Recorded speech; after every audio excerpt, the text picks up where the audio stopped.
The Childhood of Jesus, The Lost Gospel of James, the 2nd of September, 1843. Chapter 21. Joseph's words on the free will of man and his advice to Cornelius. The captain's care of the Holy Family. Joseph was quite astonished by Cornelius' remarks, and said to him, "This wonder is so great that I do not even know how to tell you. But you can believe me when I tell you that great and mighty things are behind it. For all the powers of God's eternal heaven are not set in motion for insignificant matters. With regard to this wonder, no man is inhibited in his free will and can do whatever he wants. That is what I have understood from the commandments given to you by the 2 angels of the Lord. For behold, the Lord through his omnipotence could bind our will in this instance, just as he binds the will of the animals, and we would then have to act according to his will. But he does not do that. He only gives us free commandment, from which we can learn that we can want and act on our own, that is his holy will.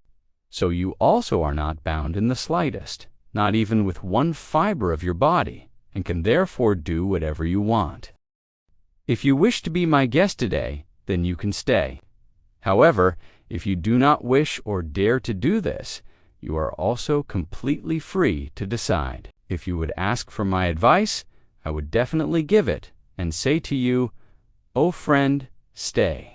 For you will not be in better hands anywhere else in the whole world than here under the visible protection of all the heavenly powers." And Cornelius said, "Yes, you just man before the gods, and before your God, and before all men. Your advice is good, and I will follow it and stay with you until tomorrow.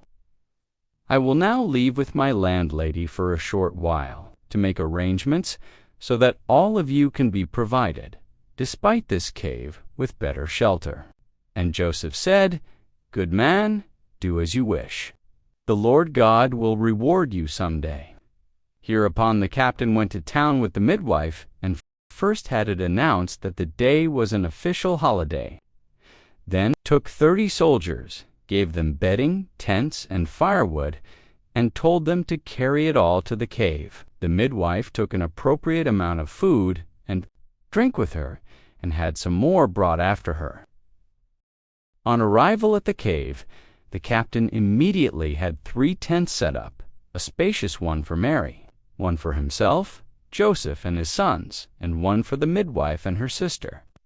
And in Mary's tent he had a new and rather soft bed set up, and provided the tent with other necessary facilities.